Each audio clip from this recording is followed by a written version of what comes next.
Nós vamos agora estudar um caso particular que nós vamos chamar de dados pareados ou emparelhados.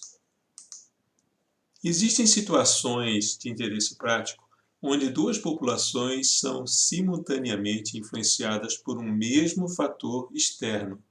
E se nessa condição nós extraímos um dado de cada uma das populações ao mesmo tempo, nós estaremos lidando com dados pareados. Esses dados podem não ser independentes. Isso requer um tratamento um pouco distinto.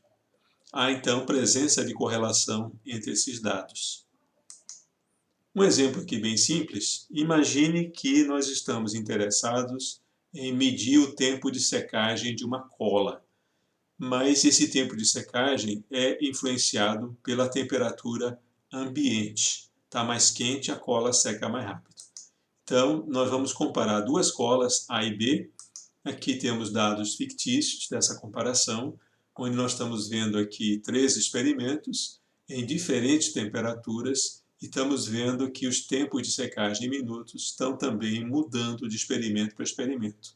Traçando um gráfico aqui, nós verificamos que em azul está representada aqui a temperatura, em vermelho a cola A, em verde a cola B. E estamos notando que quando a temperatura aumenta, os tempos de secagem das duas diminuem e quando a temperatura baixa, os tempos de secagem aumentam. Então nós estamos vendo aqui um movimento quase que paralelo desses tempos que estão aqui. Existe um certo paralelismo entre as variações dessas duas populações. Nós podemos calcular a diferença entre esses tempos de secagem e plotar essa diferença aqui em função da temperatura. Aqui a gente nota que, ao lidarmos com a diferença, essa variação paralela, de certa forma, foi compensada, foi eliminada. E nós temos aqui um sinal muito mais fácil de ser tratado. Essa é a essência dos testes para dados pareados.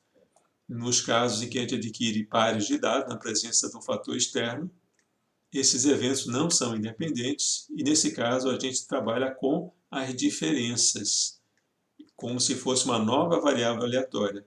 Nós vamos definir, então, essas variáveis D como sendo a diferença entre as duas amostras, o valor da média dessa diferença, e vamos chamar de ΔZ o valor de teste. Assim, nós vamos escrever, então, hipóteses relativas à média de diferença entre dados pareados. Vamos definir como hipótese nula que o valor médio dessa diferença, D, é igual a um certo número aqui, que a gente vai chamar de ΔZ. Uma hipótese alternativa possível é que a média de D não é igual a esse ΔZ, é menor do que o ΔZ. Nós vamos, então, rejeitar a hipótese nula e aceitar essa hipótese alternativa como verdadeira se o valor de Z calculado por essa expressão aqui embaixo for menor do que o valor crítico de menos Z de alfa. A outra hipótese alternativa seria essa, que nós vamos então aceitar como verdadeira e rejeitar a hipótese nula, se o Z superar o Z de alfa, e finalmente a hipótese bilateral será essa que está aqui. Se o desvio padrão não for conhecido, eu tenho que usar a estatística T, que nesse caso é definida também da forma clássica, como nós já estamos habituados a lidar. Então essas são as 3 hipóteses alternativas e os critérios para aceitá-las como verdadeira e rejeitar a hipótese nula. No problema 4, é dito: é possível ir de automóvel da UFSC até a estação rodoviária via Avenida Viramar Norte ou via Saco dos Limões. Pretende-se verificar qual dos 2 caminhos é o mais rápido.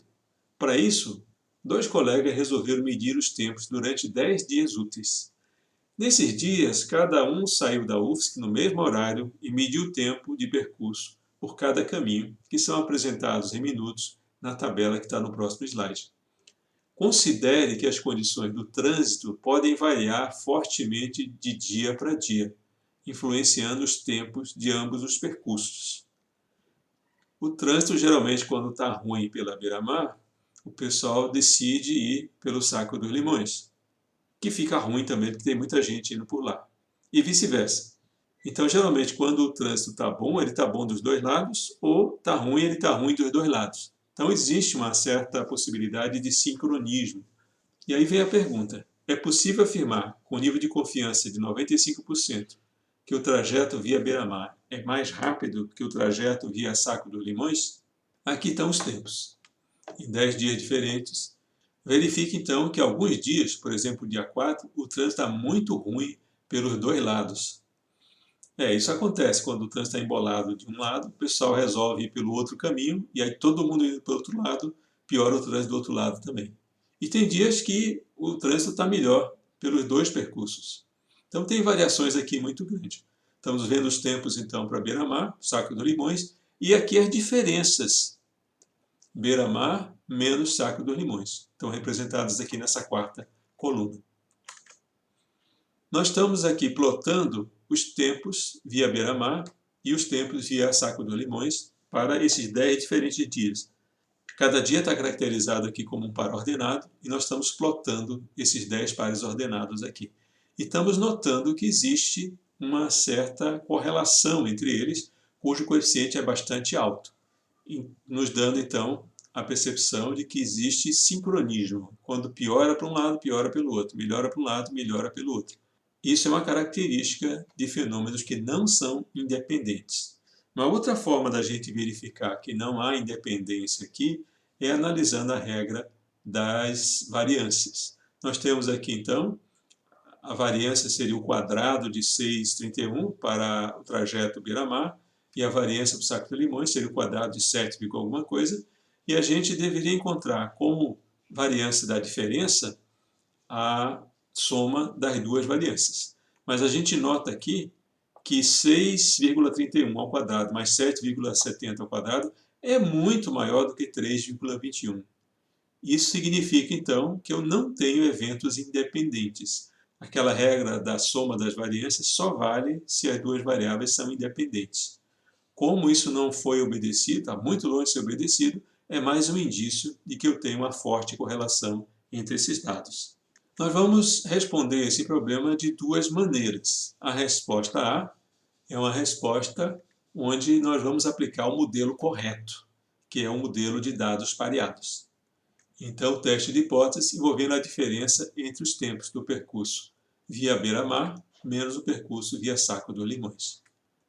A variável de teste é D, que é a diferença entre esses dois percursos, e a hipótese nula, que essa diferença é zero, e a hipótese alternativa, que essa diferença é menor do que zero.